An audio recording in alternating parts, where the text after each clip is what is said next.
تو ہوتا یہ ہے کہ چھوٹی سی تحصیل کا ایک شخص اور کسی جگہ اسے کوئی نمائندگی ہے تو وہ بات کرتا ہے، ہم تقریریں کر دیتے ہیں، آپ لوگ سن لیتے ہیں، ذرا غور تو کریں کیا کہہ رہا ہوں۔ کائنات میں سب سے بہترین انسان نبی اور رسول ہوتے ہیں، اور اللہ نے اپنے محبوب پاک کو نبیوں کا امام بنایا ہے۔ اس فضیلت کو سمجھیں۔ یہاں نا جو لوگ لاڈلا کہلاتا ہے نا کوئی بندہ کہ میں لاڈلا ہوں، ویسے یہاں لاڈلے بدلتے رہتے ہیں، کبھی کوئی لاڈلا ہوتا ہے کبھی کوئی لاڈلا ہوتا ہے، ویسے یہاں لاڈلے بدلتے ہیں، لیکن جو لاڈلا ہوتا ہے نا وہ بتاتا بھی ہے کہ میں لاڈلا ہوں۔ اور کسی کا بھی کوئی لاڈلا ہو جائے تو وہ ناز نخرے دکھاتا ہے۔ رسول کریم رب کے لاڈلے محبوب ہیں۔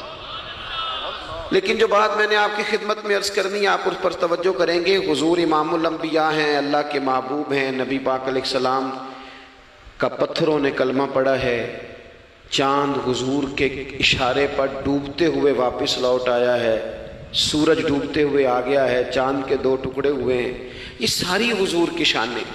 اللہ نے اپنے محبوب کو معراج عطا فرمائی ہے۔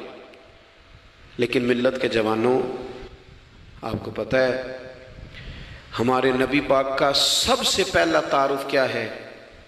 حضور کا سب سے پہلا تعارف یہ ہے کہ یہ صادق اور امین ہے، یہ سچ بولتے ہیں۔ حضور کے اسوہ نور کی پہلی بات جو لوگوں کے سامنے آئی تھی وہ یہ تھی کہ یہ صادق ہیں، یہ سچے ہیں، یہ جھوٹ نہیں کہتے۔ آپ کو پتہ ہے رسول پاک صلی اللہ علیہ وسلم سے پوچھا گیا تھا، حضور مومن کنجوس ہوتا ہے؟ فرمایا کبھی ہو جاتا ہے۔ یا رسول اللہ مومن بزدل بھی ہوتا ہے؟ فرمایا کبھی ہو جاتا ہے۔ یا رسول اللہ مومن جھوٹ بولتا ہے؟ تو میرے کریم نے فرمایا نہیں، میرا مومن جھوٹ نہیں بولا کرتا۔ حضور کا جو پہلا تعارف ہے نا، یہ جو حضور کی 40 سالہ زندگی ہے نا، اسے نبی پاک علیہ السلام نے اپنی نبوت کی دلیل کے طور پر بیان فرمایا ہے۔ فرمایا فَقَدْ لَبِثْتُ فِيكُمْ عُمَرًا مِّن قَبْلِهِ أَفَلَا تَعْقِلُونَ۔ محبوب آپ ان سے کہہ دے میں نے تمہارے بیچ وقت گزارا ہے، تمہیں عقل نہیں؟ کوئی میری طرح کا سچا دیکھا ہے تو دکھاؤ۔ آج میری ملت کا سب سے بڑا مسئلہ جھوٹ ہے، سب سے بڑا مسئلہ اعتماد نہیں۔ بیوی اپنے شوہر سے کہتی ہے کہ تو تھوڑے پیسے دے لیا کر، تھوڑے ایک جوڑے پہ میں گزارا کر لوں گی، میرے ساتھ سچ تو بول۔ تو لاہور جاتا ہے تو لاہور کا بتا کے جا۔ ماں کہتی ہے پتر سے کہ پتر تھوڑی باتیں بتایا کر پر سچی بتایا کر۔ قوم کا اعتماد اٹھ گیا سیاستدانوں سے، تم نے لمبے چوڑے وعدے کیے، تم نے بڑی باتیں سنائی۔ تم دیکھیں نا، آپ کی توجہ اگر ہو تو میں ایک حوالہ اس طرح کا بھی عرض کروں آپ کی خدمت میں۔ سبز باغ دکھا کے لوگوں کو کبھی پریشان نہیں کرنا چاہیے، کبھی بھی۔ یہ ہمارے پیر بھلا کیا کرتے ہیں بیچارے، ایک کرامت اللہ خیر کرے کبھی کوئی ایک بن جاتی ہے نا تو پھر وہ کمپنی کی مشہوری کا ذریعہ بنتی ہے۔ وہ کہتے ہیں اس کرامت کو بھی فیس بک پہ ڈالو۔ میں نا کراچی جا رہا تھا تو لاہور میں تھوڑا سا مریض ہوں، مجھے الرجی ہو جاتی ہے، زیادہ دیر بیٹھ نہیں سکتا، تو ایک کانفرنس میں مجھے شرکت کرنی تھی۔ تو ایئرپورٹ سے ہی میں نے دوستوں سے پوچھا موسم تمہارا کیسا ہے؟ کہنے لگے پیر صاحب بڑی گرمی ہے اور شدت ہے بڑی، اے سی چلا کے بھی گاڑی میں دقت ہے۔ تو میں نے کہا اچھا دعا کرتے ہیں اللہ بارش برسا دے۔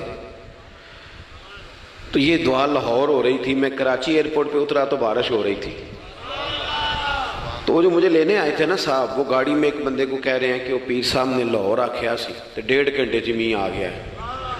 وہ میں نے اسے کہا بس کر، اب آگے نہ بتا، ایسا نہ ہو کہ 2-4 لوگ آ جائیں کہ پیر صاحب جو کہتے ہیں وہ ہو جاتا ہے۔ جڑے محرم راز حقیقت دے اور راز حقیقت کھول دے نہیں، جڑے محرم راز حقیقت دے اور راز حقیقت کھول دے نہیں، اے جنہ ویکھیا نہیں او کرن گلاں، جنہ ویکھ لیا او تے بول دے ہی نہیں۔ اس لیے یہ اس طرح کرامتوں کو نا کمپنی کی مشہوری کا ذریعہ، ہمارے سیاستدان، ہمارے بڑے لیڈران وہ سبز باغ دکھا دیتے ہیں۔ آپ تھوڑی باتیں کریں، محدود کریں، مختصر کریں۔ دیکھیں اللہ کے محبوب علیہ السلام سے طائف والوں نے کہا تھا، جب حضور علیہ السلام نے دین کی تبلیغ کی تو سیرت میں یہ عنوان بھی ہمیں ملتا ہے، یا رسول اللہ صلی اللہ علیہ وسلم اگر آپ کو کل حکومت ملتی ہے تو ہمیں حصہ ملے گا۔ عرب کے لوگوں کا مزاج تھا نا، انہوں نے حضور سے کہا اگر کل کلاں حکومت ملتی ہے تو ہم شریک ہوں گے۔ تو حضور مسکرائے، اور میرے نبی پاک کو حکومت ملنے کا پاک کتنا زیادہ تھا کہ مکے سے ہجرت کر رہے ہیں، مدینہ شریف ابھی پہنچے نہیں، رستے میں سراقہ بن مالک سے کہہ رہے ہیں کسرا کے کنگن آئیں گے، یعنی حضور بتا رہے ہیں کہ سپر پاور بھی ساری یہاں آ جائے گی۔ حضور تو خندق والے دن ایک ہتھوڑا مارتے تھے تو فرماتے تھے روم فتح ہو گیا، دوسرا مارتے تھے تو کہتے تھے ایران فتح ہو گیا۔ یہ بخاری میں چیزیں آپ کو ملیں گی۔ حضور کو کامل یقین تھا کہ اذا جاء نصر اللہ والفتح، کامل یقین تھا کہ ان فتحنا لک فتحا مبینا، یہ ہوگا سارا کچھ۔ لیکن انہوں نے جب کہا نا ہمیں حصہ ملے گا تو حضور مسکرائے، فرمایا تم کہتے ہو حکومت تمہیں ملے گی، فرمایا بھائی سنو، حکومت اسے ملتی ہے جسے اللہ عطا کرتا ہے۔ بات ختم کر دی۔ سچ بولیں زندگی میں، سچی بات کریں۔ اللہ کے رسول صلی اللہ علیہ وسلم نے ہمیں پہلا سبق سچ کا دیا، اسے سادی تقریر نہ سمجھنا، یہ عنوان دین ہے۔ اپنی زندگی سے جھوٹ کو نکال دیں۔ آپ جو تھوڑی باتیں کر لیں پر جو کہیں اس پر کھڑا ہونا سیکھیں، اپنی زندگی کے اندر استقامت کا نور لائیں۔ جوانوں، کبھی بھی جھوٹ کی بنیاد پر رشتے نہ قائم کرنا۔ آتے ہیں رشتہ دیکھنے والے تو کوئی باتیں سناتے ہیں، ہمارے گھر والے ہو بیٹا تو ولی ہوتا ہے، کیا بات ہے، اور پھر بعد میں یہ حالت ہوتی ہے کہ اماں کہتی ہے میں آپ بڑا سمجھانی ہے، انہوں میری بھی نہیں سنتا۔ تو وہ رشتہ دیکھتے وقت تو آپ نے کہا تھا کہ بہت بڑا درویش ہے۔ آپ اور بچی والے بھی کچھ ایسے کام کرتے ہیں، رشتہ کرانے والے سے کہتے ہیں ہم نے کار بھی دینی ہے۔ کیوں آپ نے لالچ پیدا کیا؟ کیوں پہلے آپ نے خرابیاں کی؟ اپنی زندگی میں سچ بولیں، سچی بات کریں، کبھی بھی کوئی ایسا کام نہ کریں جس سے کہ لوگوں کی طبیعت ایسی ہو کہ لوگ سمجھیں کہ یہ لوگ تو غلط بیانی کے عادی ہیں۔ دیکھیں بخاری میں موجود ہے، سیرت کی تمام کتابوں میں الفاظ کے اختلاف کے ساتھ یہ اپنی اصل کے ساتھ یہ چیز ہر جگہ موجود ہے۔ حضرت ابو سفیان رضی اللہ تعالیٰ عنہ بعد میں مسلمان ہوئے، فرماتے میں جب شاہ روم کو حضور کا خط گیا تھا نا ہرقل کو، حضور صلی اللہ علیہ وسلم نے اس سے کہا کہ کلمہ پڑھ لو، خطوط لکھے نبی کریم نے۔ اس نے کہا یہاں ڈھونڈو کوئی عرب کا سردار اگر آیا ہو تو میں ملنا چاہتا ہوں۔ ابو سفیان کہتے ہیں میں بغرض تجارت وہاں موجود تھا، مجھے لوگ پکڑ کے بادشاہ کے پاس لے گئے، میں کلمہ نہیں پڑھتا تھا۔ جب کوئی کسی کا مخالف ہوتا ہے تو اس نے کوئی کہانی بھی یاد کی ہوئی ہوتی ہے، ان لوگوں نے کہانی بھی یاد کی ہوئی تھی، معاذ اللہ جادوگر ہیں، شاعر ہیں، یہ کہانیاں بھی سناتے ہیں۔ کہتے ہیں کہ مجھے وہ لے گئے، بادشاہ کے سامنے کھڑا کر دیا۔ اب بادشاہ نے سوالات پوچھے، میں کوئی حق میں نہیں تھا کہ میں حق میں باتیں کرتا، میں تو اس وقت تک کلمہ نہیں پڑھتا تھا، اور جو کفار کہتے تھے وہ ساری باتیں میں نے کرنی تھی۔ کہتے ہیں بادشاہ نے اپنے دربار میں کھڑا کر کے سوال کیے، بڑے سوال پوچھے، بڑے میں نے جواب دیے، بڑے سوال پوچھے۔ یہ بھی پوچھا کہ ماننے والے ان کے غریب ہیں کہ امیر ہیں؟ میں نے کہا نہیں، ماڑے ماڑے بندے ہیں۔ میلاد کے جلوسوں میں بھی ماڑے ماڑے بندے ہی جاتے ہیں، ماڑے ماڑے ہیں، غریب لوگ ہیں۔ اس نے یہ بھی پوچھا کہ ماننے والے بڑھ رہے ہیں یا گھٹ رہے ہیں؟ میں نے سارے جواب دیے۔ او ملت کے جوانوں، خدا را میری بات سننا۔ ابو سفیان کہتے ہیں غیروں کا دربار، سوال کرنے والا بھی کلمہ نہیں پڑھتا، ابھی جواب دینے والا بھی کلمہ نہیں پڑھتا۔ اس نے مجھ سے کہا کہ آپ نے بتایا کہ آپ رشتے میں چچا ہوتے ہیں، یہ بتاؤ وہ جنہوں نے اعلان نبوت کیا ہے کیا کبھی انہوں نے جھوٹ بھی بولا ہے؟ آج لوگوں نے نام نہیں بدل دیا جھوٹ کا، کچھ نے بہانہ نام رکھ دیا جھوٹ کا، جی میں نے بہانہ کر دیا تھا۔ کچھ کہتے ہیں جی وہ تو میں نے تو بس ایسے ہی بات، وہ تو میں نے مذاق کیا تھا۔ جھوٹ کے نام نہیں بدل دیے لوگوں نے۔ ابو سفیان کہتے ہیں مجھ سے بادشاہ کھڑا کر کے پوچھنے لگا کیا کبھی انہوں نے جھوٹ بھی بولا ہے؟ ابو سفیان کہتے ہیں کہ لمحے کے لیے میرے دل میں آیا کہہ دوں کہ بولا ہے۔ پھر میں نے کہا ایک تو یہ عرب کی وفاداری کے خلاف ہے، اور دوسرا میں کہوں گا وہ جادوگر ہیں تو شاید کو ایک سیکنڈ کے لیے توجہ کرے، میں کہوں گا وہ شاعر ہیں شاید کوئی توجہ کرے، اور مدینے والے نے جھوٹ بولا یہ تو مانے گا ہی کوئی نہیں۔ سنو، جن چیزوں کو معمولی سمجھ کے ہم نے رائج کیا وہ ہمارا وقار لے گئی۔ دنیا ہم پر اعتماد نہیں کرتی۔ ہم اس ملک میں بستے ہیں جہاں زلزلہ بھی آئے تو غیر ملکی امداد کرنا چاہیں تو وہ کہتے ہیں حکومتوں کے ہاتھ میں نہیں دیں گے، خود جائیں گے۔ ہمارا یہ حال ہو گیا ہے کہ قوم پر اعتماد اٹھ گیا دنیا کا. ہمیں پلٹنا ہے, ہم نے دیکھنا ہے ہمارا رویہ کیا ہے, ہمارا انداز کیا. تھوڑی کر لیں باتیں, کو ضروری ہے صبح شام بولنا؟ تھوڑے کر لیں باتیں, تھوڑے دعوے کر لیں, کو ضروری ہے؟ سنو میرے عزیز, ابو سفیان کہتے ہیں کہ اس نے کہا کبھی جھوٹ بھی بولا ہے؟ میں سوچ میں پڑ گیا. بادشاہ نے پھر دہرا کے کہا سردار چپ کر گئے ہو, میرے آخری سوال کا جواب دو, کیا کبھی اس کریم نے جھوٹ بولا ہے؟ ابو سفیان کہتے ہیں میرے ہاتھ میں چھڑی تھی, میں نے وہ زمین پر رکھی اور میں کھڑا ہو گیا. میں نے کہا سردار سن, وہ میرے رشتے میں بھتیجے ہیں, میری بڑی مخالفت ہے, میں نے ان کے خلاف جنگیں لڑی ہیں, کبھی وہ غالب آئے کبھی میں غالب آیا, آج تک میں لڑ رہا ہوں. لیکن میں ایک بات تمہیں ذمہ داری سے کہتا ہوں, میں غیر نہیں ہوں, وہ میرے بھتیجے ہیں. میں نے ان کو ماں کی گود میں بھی دیکھا ہے, دادا کے کندھوں پہ بھی دیکھا ہے, چچا کے گھر میں بھی دیکھا ہے, ختیجہ کا دولہا بنے بھی دیکھا ہے, زینب سے لے کر فاطمہ تک بیٹیوں کو گود میں کھیلتے بھی دیکھا ہے, میں نے انہیں بدر اور احد میں آتے بھی دیکھا ہے. میرے سامنے پیدا ہوئے اور میرے سامنے ان کے بالوں میں سفیدی آئی. مخالفت اپنی جگہ پر میں تمہیں یہ بات ذمہ داری سے بتاتا ہوں, اس محبوب کی زبان سے جو بھی نکلتا ہے حق اور سچ ہی نکلا کرتا ہے. وہ اسیر دشمن کی چاہ میں بھی, مخالفوں کی نگاہ میں بھی وہ امی ہے, صادق ہے, معتبر ہے. میرا پیغمبر عظیم تر ہے, میرا پیغمبر عظیم تر ہے, میرا پیغمبر عظیم تر ہے. ابو سفیان کہتے ہیں میں یہ لفظ کہے تو کتنے ہی لوگ دربار میں رو پڑے, ایک سناٹا چھا گیا, کوئی صحابی نہیں وہاں, کوئی نعرہ لگانے والا نہیں, کوئی اپنا نہیں, لوگ رو پڑے. کہتے ہیں بادشاہ نے چادر اٹھائی کندھے پہ رکھی, کچھ دیر سوچتا رہا, پھر وہ چل دیا. میں نے پیچھے سے آواز دی, میں نے کہا تو نے اتنے سوال پوچھے, میں نے اتنے جواب دیے, کوئی رزلٹ بھی تو بتانا کیا نکلا, نتیجہ کیا ہے؟ تو بادشاہ نے پلٹ کے میری طرف دیکھا, کہنے لگا سردار نتیجہ تو نکل آیا نا یار, جس بندے نے بندوں سے جھوٹ نہیں بولا وہ یہ جھوٹ کیوں بولے گا کہ میں اللہ کا رسول بن کے آیا. اس نے او میرے بھائی اپنی زندگی میں سچ لاؤ, خدا را ہمارے گھروں سے لے کر حکومت کے ایوانوں تک ضرورت سچ کی ہے, ضرورت سچ کی ہے. دوسری بات, اپنی زندگی میں دیانتدار ہو جائیں, چھوڑ دے سامنے والا کیا کر رہا ہے. میں اپنے اس ممبر سے دیانتدار ہوں کہ نہیں, یہ میں نے اللہ کو جواب دینا ہے. میں نے اتنی عزت سمیٹی ہے, دین کے نام پہ سمیٹی ہے, میں نے اللہ کو جواب دینا ہے. ہم سارا دھیان دوسروں کا رکھنے لگ گئے.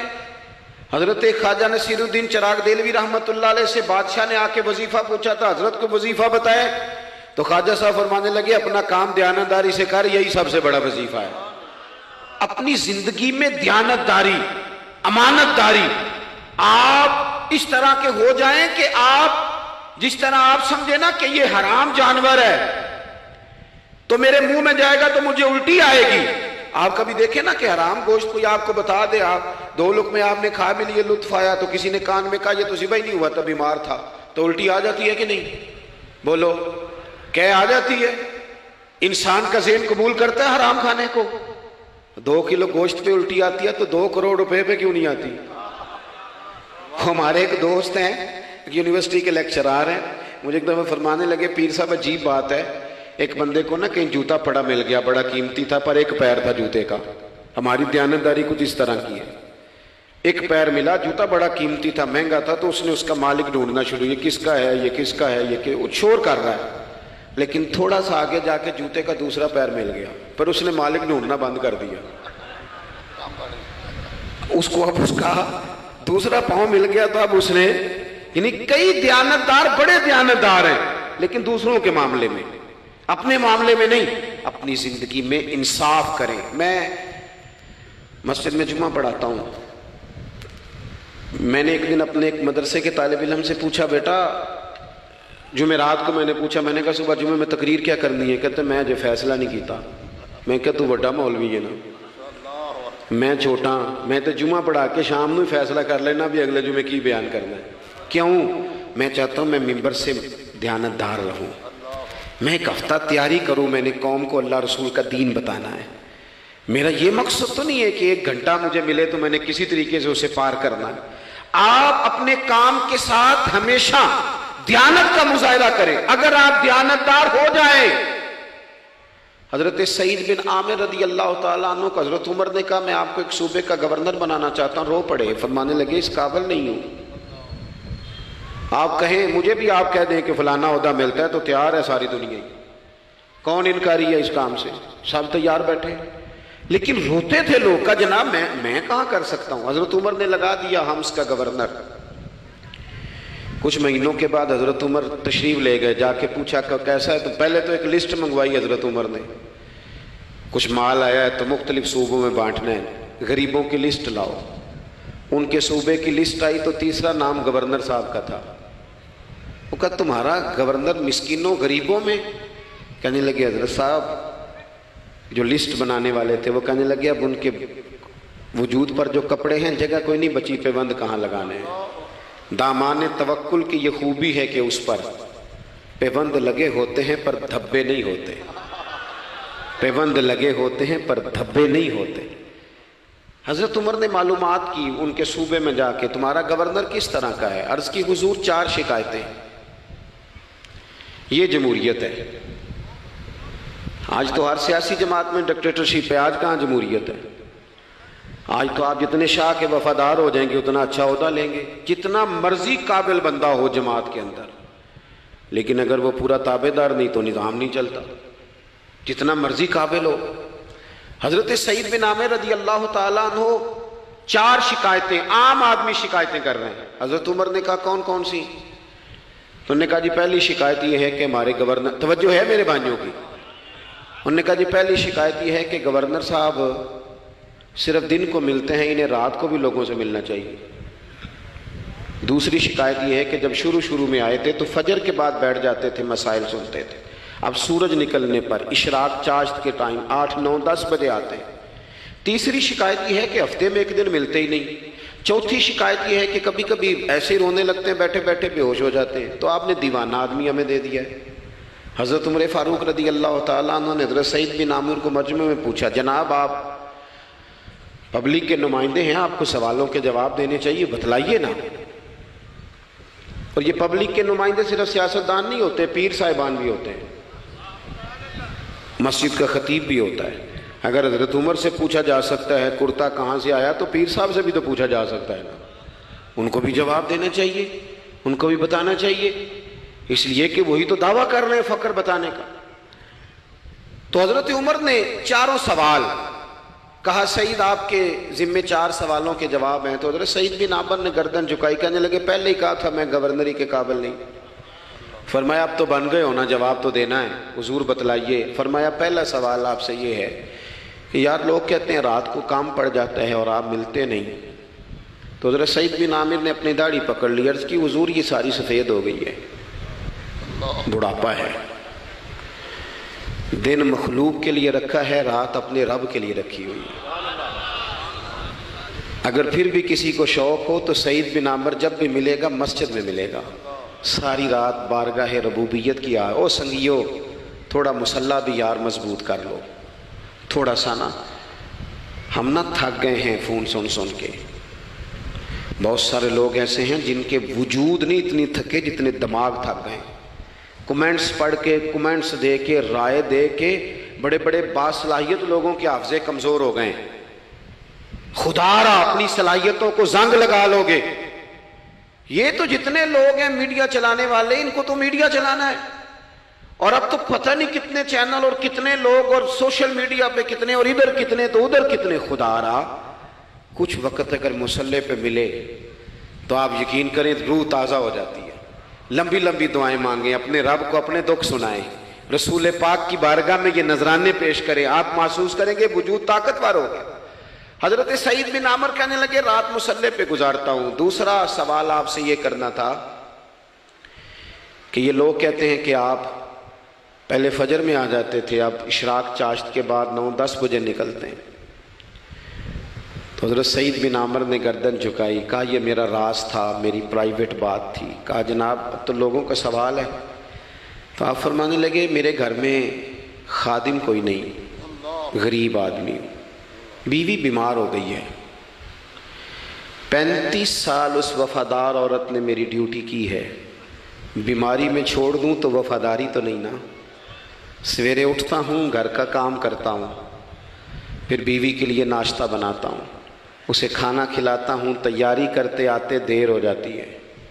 دوسرے سوال پر لوگ رو پڑے، کہا تیسرا اعتراض آپ پہ یہ ہے کہ ہفتے میں ایک دن ملتے نہیں۔ تو حضرت سعید بن عامر کہنے لگے میں نے کہا تھا میرا پردہ نہ کھولا جائے، میں بڑا راضی ہوں رب کی عطاؤں پہ، میں کیوں کسی کے سامنے اپنا دکھ بیان کروں؟ گردن کو جھکا دیتا ہے خیرات کا پتھر، جہاں میں مانگنے والوں کے سر کبھی اونچے نہیں ہوتے، اور غیرت ہے بڑی چیز جہاں نے تگ و دو میں پہناتی ہے یہ فقر کو تاج سردارا۔ آپ موقع دیں جی، بڑی مہربانی، چھوڑ دیں جی، تھوڑی 1 منٹ صرف جی ہمیں دیں، بولیں نہیں پیار سے جی، ناراض نہیں ہونا، آپ ہمیں موقع دیں۔ بات بھی اب تقریباً قریب ہونے کے قریب آئی۔ کہا حضرت سیدنا سعید بن عامر رضی اللہ تعالیٰ عنہ نے فرمانے لگے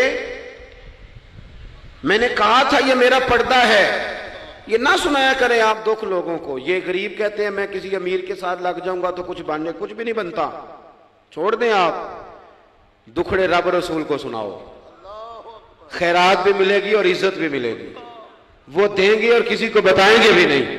حضرت سعید بن عامر رضی اللہ تعالیٰ عنہ سے تیسرا سوال ہوا، کہا جناب آپ ہفتے میں ایک دن ملتے نہیں، تو فرمانے لگے میرا راز تھا پر بتا دیتا ہوں، جوڑا ایک ہی ہے میرے پاس، ہفتے میں ایک دن دھو لیتا ہوں، پھر بیوی کے کپڑے پہن کے سارا دن بیٹھا رہتا ہوں، اگر دوسرا جوڑا ہو تو یہ کام نہ کروں۔ حضرت عمر رو پڑے، کہا جلدی سے چوتھے سوال کا جواب بھی دے، کبھی کبھی روتے ہو تو بے ہوش ہو جاتے ہو۔ وہ پھر رو پڑے، عرض کرنے لگے حضور 40 سال کی عمر میں کلمہ پڑھا، میرے سامنے حضرت خبیب کو پھانسی دی گئی مکے میں، جب وہ اپنی پچھلی غلطیاں یاد آتی ہیں تو پھر رو پڑتا ہوں، یاد ماضی عذاب ہے یا رب، میں تکلیف میں آ جاتا ہوں، سوچتا ہوں اگر اللہ نے سوال کیا تو کیسے جواب دوں گا، اس لیے برداشت نہیں ہوتا تو رو پڑتا ہوں۔ چاروں سوالوں کے جواب دیے تو حضرت سعید بن عامر کہنے لگے اب آپ نے مجھ سے سوالوں کے جواب تو لے لیے، اب میری سزا کا بھی تو اعلان کرے نا، بتائیں نا۔ تو حضرت عمر نے ہاتھ اٹھائے اور کیا لفظ کہے، کہے اللہ میرے نبی کی امت کو اس طرح کے کچھ اور لوگ بھی عطا فرما، کچھ اپنی زندگی میں دیانتدار ہو جائیں۔ تیسری بات آپ کی خدمت میں عرض کرنی ہے، رسول پاک صلی اللہ تعالیٰ علیہ وسلم نے نا ہمیں خالص کیا ہے، حضور کا سارا دین اخلاص کا درس دیتا ہے۔ یہ جو ریاکاری ہوتی ہے نا، نوجوانوں میری بات پہ غور کرنا، یہ جو ریاکاری ہوتی ہے نا، یہ بنیادی طور پر اداکاری ہوتی ہے۔ اداکاری بندہ زیادہ کر نہیں سکتا، تھک جاتا ہے۔ مخلص زندگی وہ ہوتی ہے جو آپ نارمل جیتے ہیں۔ مخلص آپ ہوتے ہیں جب آپ اپنی والدہ کے پاس نہیں بیٹھے ہوتے، آپ نے جب 5 اسٹار ہوٹل میں روٹی کھانی ہے نا تو پھر آپ کو پلیٹ کے ساتھ ٹیشو پیپر بھی ساتھ رکھنا پڑتا ہے، پھر رج کے روٹی کھائی بھی نہیں جاتی۔ رج کے کب کھائی جاتی تھی؟ میں ایک جگہ مجھے کچھ بڑے اچھے ہوٹل میں رکھا گیا اور مجھے بڑا انہوں نے محبت کی، تو جب میں لوٹ رہا تھا نا واپس پاکستان تو مجھے کہہ رہے تھے آپ کو مزہ تو آیا ہوگا، میں نے کہا نہیں جی، سچ پوچھیں تو پھر یہ ہے کہ مزہ جب ہی آتا تھا جب اماں سویرے روٹیاں پکاتی تھی، وہ کہندی سی پتر ہے پیڑا نہ اتنے کول ہی لے آیا، تو اس کے پاس بیٹھتے تھے، تو پھر اماں جب سالن دیتی تھی تو کہتی تھی ہور نہیں ملنا، دوجیاں بھی دینا ہے۔ اور پھر لطف اس وقت آتا تھا جب بار بار کہتے تھے اماں جی چلو تھوڑا جاتے تھے ہونا تھوڑا جا، تو پھر اماں کئی دفعہ کہتی تھی کہ میں نے وہ اس سے نکال کے فریج میں رکھ دیا، بڑے بھائی نے کام سے آ کے روٹی کھانی ہے، اب یہ برتن ہے اسی کو صاف کر لے۔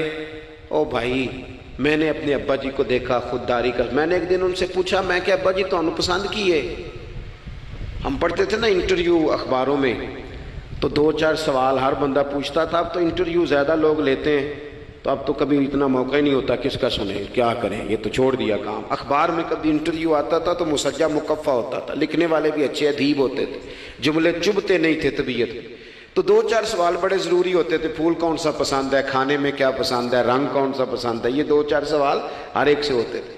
میں نے اپنے والد صاحب سے ایک دن پوچھا، میں کہ ابا جی تو پسند کیے؟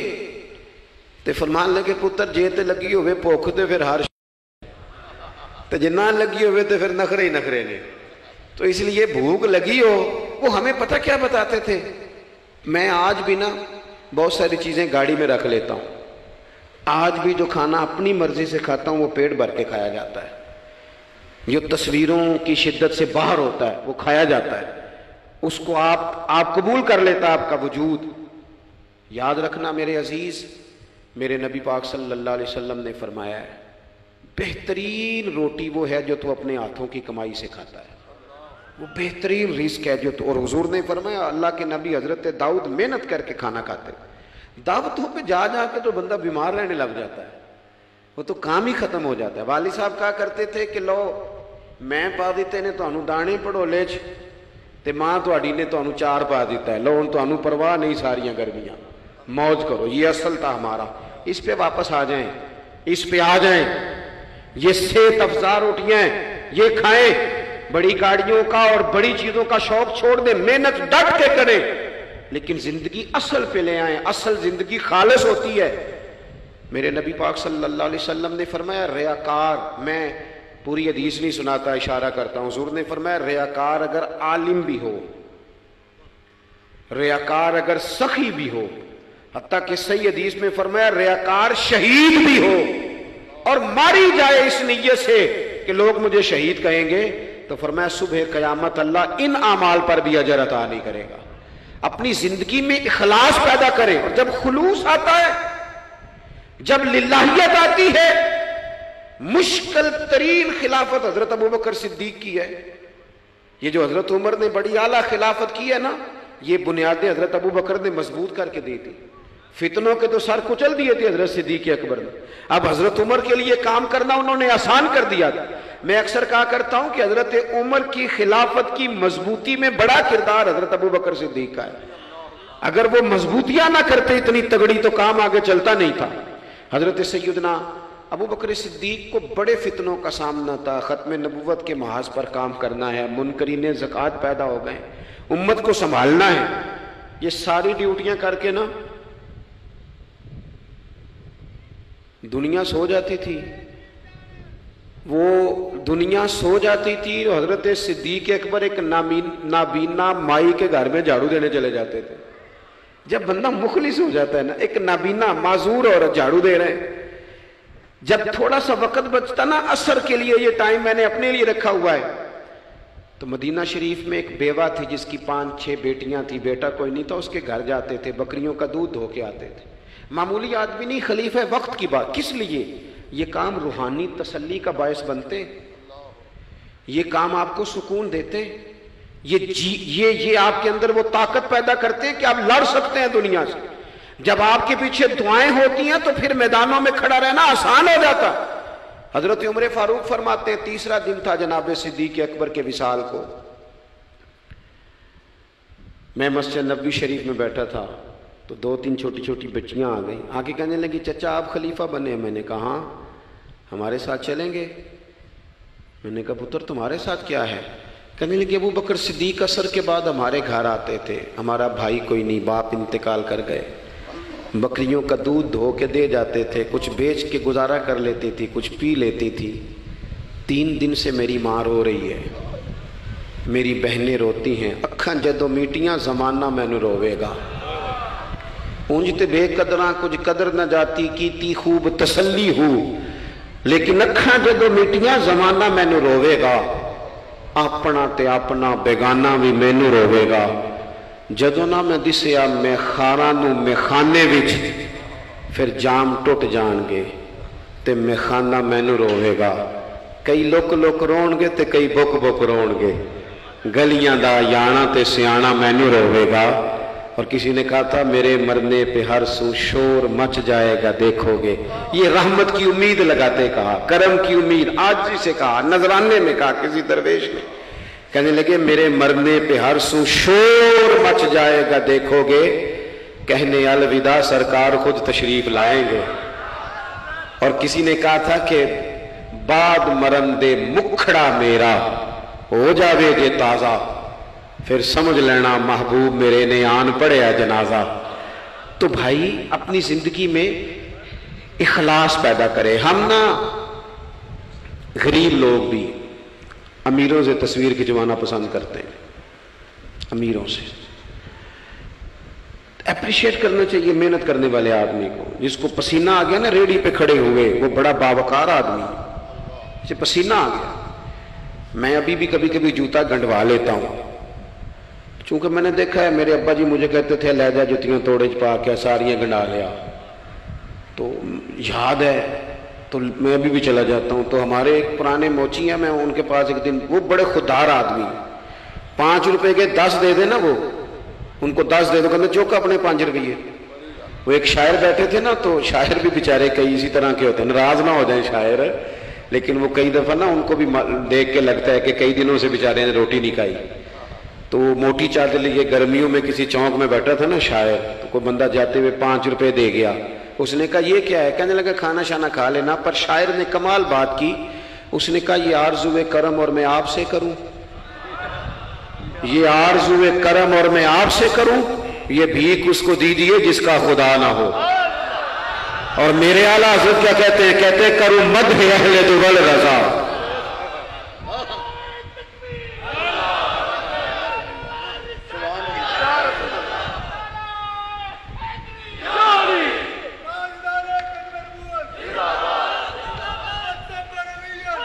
ماشاءاللہ۔ تو آپ حضرات میری بات سنیں گے، اپنی زندگی میں اخلاص لائیں، للہیت لائیں۔ چوتھی بات سنیں، اور میں اسی پر بات سمیٹنے کی کوشش کروں گا۔ اللہ کے رسول صلی اللہ علیہ وسلم کی سیرت مبارکہ میں جو چیز آپ کو بڑی نظر آئے گی نا، وہ احساس ہے۔ جب سینے آہستہ آہستہ سخت ہونے لگ جاتے ہیں نا، ہم نا کچھ باتیں سوچ کے اپنے آپ کو سخت کر لیتے ہیں۔ ہمارا جب ایسا جو نیا بھرتی ہوتا ہے، وہ خدمت کے جذبے سے آتا ہے، وہ کہتے ہیں میں نے سارے کام صحیح کرنے ہیں۔ پھر اس کو نا آہستہ آہستہ پتہ لگنے لگ جاتا ہے کہ کچھ لوگ جھوٹا پرچہ بھی درج کراتے ہیں، اسے پھر آہستہ آہستہ پتہ لگنے لگ جاتا ہے کہ یہ سامان ان کا تو گیا تھا 1.5 لاکھ کا، تو انہوں نے 6 کیوں لکھوایا ہے؟ پھر وہ پھر سخت ہونے لگ جاتا ہے۔ لوگوں کو دیکھ کے سخت نہ ہو، سخت نہ ہو۔ پھر آپ کے پاس بڑی باتیں، مجھے ایک دفعہ ایک صاحب نے کہا آپ کو تقریر پہ بلانا ہے، پیسے کتنے لیتے ہیں؟ میں نے کہا دے دو کو 1.5-2 کروڑ روپیہ۔ کہ لگے تو بہت زیادہ نہیں، تو میں کہ وکنا ہے تو پھر بندہ چاج نہ وکے۔ اب تیرا خیال ہے 25-30 ہزار اپنا ریٹ لگوا لیں، اتنے لو ہو جائیں، سانو تخت ہزارے دی لوڑ کیے، نالے کی لگے شہر بمول دے نال اسی اپنی بال کے سیکنے ہاں۔ میں نے بہت بڑا مدرسہ شروع کیا، باہر گلہ نہیں لگایا۔ مجھے ایک صاحب کہنے لگے خیر تے ہے تو ان پیسے کتوں ہوندے نے؟ میں کہ اتھوں جتوں ہوندے نظر نہیں ہوندے۔ فاضل بریلوی کہتے کرو مدح اہل دول رضا، اور پڑے اس بلا میں میری بلا، میں گدا ہوں اپنے کریم کا، میرا دین پا رہا ہے نہ نہیں، اور کون دیتا ہے دینے کو منہ چاہیے، دینے والا ہے سچا ہمارا۔ میں نے تو معذرت بھی کرنی تھی، میرا خیال ہے کہ 35 سے 37 کے بیچ لوگ ایسے تھے یہاں سے جو آج صبح سے سر شام تک فون کرتے رہے کہ آپ نے چائے ہماری طرف پینی ہے، کھانا ہماری طرف کھانا ہے۔ میں ان دوستوں سے اکثر کہا کرتا ہوں جو میرے ساتھ ہوتے ہیں، میں کہتا ہوں کہ لوگ تلاش کرتے رہتے ہیں، ڈھونڈتے رہتے ہیں کہ رات رہنے کو جگہ ملے، اور ہمارا یہ حال ہے کس نام پہ؟ رسول اللہ کے دین کے نام پہ، حضور کے دین کے نام پہ۔ اپنی زندگی میں احساس پیدا کریں۔ اگر آپ سخت ہو سکتے ہیں، کچھ بھی کہہ کے سخت ہو جائیں، کچھ بھی کہہ کے۔ مجھے میرے سنگی کہتے رہتے ہیں 7-8 گھنٹے کا آپ سفر کر کے جاتے ہیں تو آپ فوٹو والوں پہ سختی کریں، آپ کہیں کسی سے نہیں ملنا، میں نے ذرا آرام کرنا ہے، میں نے تھوڑا لیٹنا ہے۔ تو میں کہتا ہوں یار اپنی اوقات بھی تو ہمیں دیکھنی چاہیے نا، کون کسی کو ملتا ہے؟ کچھ اور ہے۔ احساس پیدا کریں قوم کا، اپنے دل میں احساس لائیں۔ جب آپ سخت ہو جاتے ہیں نا تو پھر آپ سب کے لیے ہو جاتے ہیں۔ جب بندہ سخت ہو جاتا ہے نا، تھوڑا تھوڑا نا ہمیں لالچی بنایا گیا ہے، مختلف چیزوں پہ انعام رکھے گئے، مختلف رنگوں میں لوگوں کو مختلف انداز میں قائل کیا گیا، مزاجوں میں کچھ بھرا گیا ہے۔ وہ اس طرح کا ماحول بن گیا کہ باپ نے جوانی پتر کو دے دی۔ ساری زندگی وہ جو لوگ سعودی عرب یہاں سے گئے تھے 35 سال انہوں نے وہاں کمبل نہیں بدلا، جس کمبل میں انہوں نے جاتے خریدا تھا واپسی پہ بھی وہی تھا. رہائشیں یہاں بنی وہاں نہیں بنی. میں نے بیرون ملک ایسے لوگ دیکھے ہیں جو 3 وقت روٹی نہیں کھاتے، 2 وقت کھاتے ہیں کہ گھر پیسے بھیجنے. لیکن لالچ اتنا عروج پہ چلا جاتا ہے بعض گھروں کا، سب کا نہیں بعض کا، کہ اسی باپ کو جس نے زندگی لگا دی، بچے کہہ رہے ہوتے ہیں ابا جی آپ کو ڈب کا کام کر لیتے تو آج ہمارے وارے نے ارے نہ ہو جاتا. مجھے ایک بزرگ فرمانے لگے پیر صاحب بالاں کو بھی عزت کران لی ابے دا مالدار ہونا ضروری جے. خدا را اس سے باہر آئیں، احساس پیدا کریں. جب احساس آ جائے، قرآن مجید نے میرے نبی پاک کی شان یہ بیان کی ہے کہ عزیز علیہ ما عنتم حریص علیکم بالمؤمنین رؤوف الرحیم. یہ کمال ہے، اس سے آگے کیا کوئی حاشیہ دے سکتا ہے؟ رب فرماتا ہے لوگو تم مشقت میں پڑھو تو میرے نبی کو تکلیف ہوتی ہے. آپ کبھی حدیثیں پڑھیں نا تو رونگٹے کھڑے ہوتے ہیں. آپ کو درجنوں حدیثیں اس عنوان کی ملیں گی کہ حضور فرماتے ہیں میرا دل کرتا ہے لمبی نماز پڑھاؤں، نماز اللہ کی، دل حضور کا کرتا ہے. فرمایا دل کرتا ہے لمبی نماز پڑھاؤں، لیکن پیچھے سے کسی بچے کے رونے کی آواز آتی ہے، کسی بوڑھے بیمار کا خیال آتا ہے، میں نماز چھوٹی کر دیتا ہوں. حضور فرماتے ہیں میرا دل کرتا تھا ہر وضو کے ساتھ مسواک ضروری قرار دے دوں، پر تمہیں تکلیف ہوگی، نہیں ضروری قرار دے. آپ احساس کی شدت تو دیکھیں. فرمایا میرا جی چاہتا تھا کہ میں تہجد اپنی امت پہ ضروری قرار دے دوں، لیکن میں نے اپنی چاہت نہیں دیکھی، غلاموں تمہاری نیند دیکھی ہے. وہ دوستو اتنا احساس. دشمن جب قابو آتے ہیں نا، میں نے ایک اور بھی عرض کر دی ہے چلتے چلتے، جو سیاسی فرقہ واریت ہے نا آج ملک کے اندر، آپ جس جماعت کو ٹھیک سمجھا آپ نے آپ وہاں چلے گئے، جس نے جس کو ٹھیک سمجھا، لیکن ہم سب سے پہلے مسلمان ہیں، اس کے بعد پاکستانی ہیں. ہمیں اخلاقیات کا دائرہ کبھی نہیں چھوڑنا. اختلاف کے بھی آداب ہوتے ہیں، اختلاف جس سے بھی کریں دلیل کی حد تک کریں، اس کی ذات تک اتر کے نہیں. مہذب قومیں یہ کام نہیں کرتی. حضرت ابو ایوب انصاری نے حضرت عمر سے اختلاف کیا اور سخت کیا. کہا جناب یہ آپ نے، حضرت عمر کو بات کرنے لگے تو حضرت ابو ایوب انصاری کھڑے ہو گئے، کہنے لگے یا حضرت ابو ذر غفاری کھڑے ہو کے کہنے لگے نہ آپ کی بات مانیں گے نہ آپ کی اطاعت کریں گے. فرمایا میں نے کیا کیا ہے؟ تو کہنے لگے چادر تو ایک بٹی تھی، تو آپ نے اسی چادر کا کرتا اسی کا تامت کیسے بنا لیا؟ حضرت عمر فاروق نے، انہوں نے سوال کیا تھا، حضرت عمر نے دلیل دی. فرمایا میرے بیٹے سے پوچھ لو. حضرت عبداللہ ابن عمر کہنے لگے ایک چادر چونکہ مجھے بھی ملی تھی میں نے اپنے ابا کو دے دی، لہذا کرتا بھی بن گیا. اور اب ہمارے ہاں نا دلیل ملنے پر بھی لوگ اعتراض نہیں چھوڑتے، کیونکہ ذاتی ہوتا ہے نا، دلیل تک تو اختلاف ہوتا نہیں. او میرے بھائی اختلاف کے بھی آداب ہونے چاہیے. وہ کسی نے کہا تھا کہ تعلق توڑ دینے کے بھی کچھ آداب ہوتے ہیں، کسی کو چھوڑ دینے کے بھی کچھ آداب ہوتے ہیں. اور کسی نے کہا تھا کہ قاتل کو کوئی قتل کے آداب سکھائے، دیکھو دستار کے ہوتے ہوئے سر کاٹ رہا ہے. کوئی ایک چیز چھوڑ دے. ہمارے ہاں اتنی شدت ہو گئی اور بچے ہمارے ورکر سیاسی جماعتوں کے خدا را آپ نے یہی بسنا ہے یہی رہنا ہے، یہ آپ کے اپنے لوگ ہیں، مہربانی کریں آپ ضرور ہائی لائٹ کریں کسی کی غلطی، لیکن دائرہ تہذیب کبھی نہ چھوڑیں. کبھی مجھے تو ایک دو دفعہ ملے ہیں، میں نے ان سے کہا مہربانی کریں آپ کیا مزہ لے رہے ہیں آپ قوم کو تقسیم کر کے، خدا را کچھ سوچیں. آپ کا شغل لگا ہوا ہے اور یہاں غریب کا یہ حال ہے کہ یہ ابھی عید آ رہی ہے نا، ہم نے بھی کچھ نیکیاں بند کر دی ہیں بعض چیزوں پہ. یہ رمضان شریف گزرا ہے نا، میرے جیسے آدمی کو لوگ نیک سمجھتے ہیں اور اپنے دکھڑے سناتے ہیں. یہ رمضان گزرا ہے تو بیٹیوں کی شادیاں شروع ہوئی ہیں. اب لڑکوں والے تو نیک ہو گئے، اب تو وہ جہیز ہی نہیں مانگتے. یہ خبر پتہ ہے آپ کو؟ منڈے والے داج منگنا چھڈتا جی، وہ نیک ہو گئے. وہ کہندے اسی تہاڈے کو جہیز نہیں لینا، بس 600 بندے دی روٹی پکانی تسی تے صحیح پکانی جے منڈے تے 11 ایکو واری آنا ہے. کبھی نہیں روٹی کھائی لڑکے کے دوستوں نے اپنے گھر. رمضان میں کھل کر سخاوتیں کرنے والوں رمضان کے بعد بھی سوچا کرو، اور راشن ونڈن والے لوگ کو عیدوں بعد بھی بھوک لگ دیجئے، عیدوں بعد بھی بھوک لگ دیجئے. رمضان میں ثواب زیادہ ہے لیکن سخاوت تو سارا سال ہی ہے.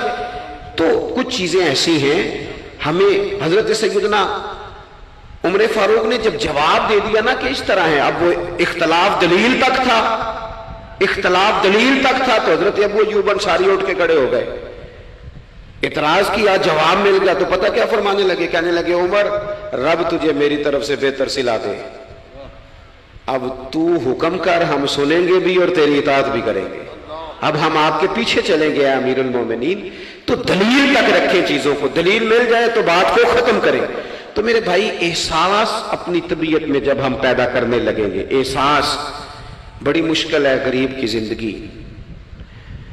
امیر تو دوستی امیروں سے لگا لیتا ہے، جب انسان اپنی گاڑی میں سفر کرتا ہے تو پھر وہ کرایہ 5 روپے بڑھ جائے تو اسے تکلیف کوئی نہیں ہوتی، کیونکہ اسے پتہ ہی نہیں۔ بہت سارے امیروں کو تو پتہ ہی نہیں کہ گھی مہنگا ہو جائے تو گھر کے بجٹ پہ بوجھ کتنا پڑتا ہے، ان بیچاروں کو تو پتہ ہی نہیں، تو وہ اس احساس کو کیسے پیدا کریں گے؟ وہ نہیں کر سکتے، اس کے لیے وہاں سے گزر کے آنا پڑتا ہے۔ رسول پاک کی زندگی میں جو احساس کی شدت ہے اسے آپ سمجھیں۔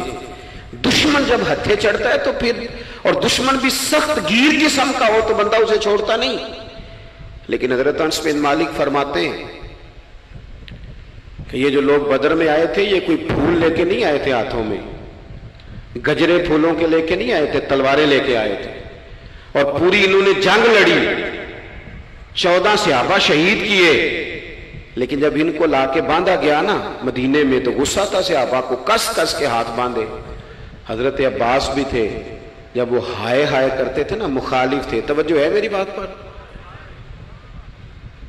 او بھائی، جو پیار بیٹی پہ آتا ہے وہ بہو پہ بھی تو آنا چاہیے نا، اس پر بھی تو وہ بھی تو کسی کی بیٹی ہے نا۔ اگر تجھے اپنے بیٹے کی دھوپ تنگ کرتی ہے تو ملازم کے پتر اگر دھوپ میں کھڑے ہیں تو وہ بھی تو تجھے احساس ہونا چاہیے، ورنہ خود غرض ہو جائیں گے ہم۔ بات ختم کر رہا ہوں، غور کرنا۔ حضرت انس بن مالک کہتے ہیں میں مسجد نبوی شریف میں حاضر ہوا تو بے چینی کے عالم میں کبھی حضور ادھر جاتے تھے، کبھی ادھر آتے تھے، کبھی ادھر جائے، یا رسول اللہ کیا ہوا؟ یہ وہ لوگ تھے جنہوں نے ستایا تھا، آج باندھا ہے، حضور کیا ہوا؟ تو نبی کریم فرمانے لگے تم نے رسیاں زور سے باندھ دی ہیں، یہ ہائے ہائے کرتے ہیں، مجھے نیند نہیں آتی، ان کی رسیاں ڈھیلی کر دو۔ عزیز علیہ ما عنتم، حضور کے سینے میں درد رہا، وہ درد کبھی حضور کو طائف لے جاتا، کبھی کہیں، اور وہ درد کی وہ پیار کی شدت اتنی تھی کہ جب بڑی تکلیف دی نا میدان احد میں اور دانت مبارک شہید کر دیے تو حضرت صدیق اکبر نے کہا یا رسول اللہ دعا کریں یہ تباہ ہو جائیں، تو ہاتھ اٹھائے نبی پاک نے، دعا کیا کی؟ کہا اللہ انہیں ہدایت دے دے، انہیں پتہ ہی کوئی نہیں یہ کیا کر رہے ہیں۔ تو میرے عزیز، ایک تو اپنی زندگی میں سچ لائیں، خدا را سچ بولیں، آپ پکے وعدے کریں۔ میں ایک دن اپنی مسجد کے امام صاحب سے عرض کر رہا تھا، میں کہہ رہا تھا اگر آپ کہتے ہیں نا کہ 4:20 پہ فجر ہوگی تو 21 پہ نہ پڑھائیں، آپ نے وعدہ کیا 4:20 کا، قوم کو تو انتظار کرنا چاہیے 1-2 منٹ، کوئی حرج نہیں، لیکن ہم جو وعدے کرتے ہیں ہمیں بھی پورے کر دیں، سچ بولیں، دیانتداری کا مظاہرہ کریں، زندگی خالص گزاریں، جس کے ساتھ بھی وقت گزاریں اس کی خیر خواہی کریں، مخلص ہو جائیں، اور اپنی زندگی احساس والی کریں۔ امام غزالی فرمایا کرتے تھے تو بانٹنے کا ارادہ کر، رب بانٹنے کی توفیق بھی دے دے گا، تو پروگرام تو بنا۔ اللہ کی بارگاہ میں دعا کرتا ہوں جن احباب نے اتنا سارا پنڈال اتنی محبت اور جد و جہد سے سجایا ہے، اللہ تعالیٰ انہیں دین دنیا کی برکتیں عطا کرے، ہم سب کو دولت اخلاص عطا فرمائے۔ آخر دعوانا ان الحمدللہ رب العالمین۔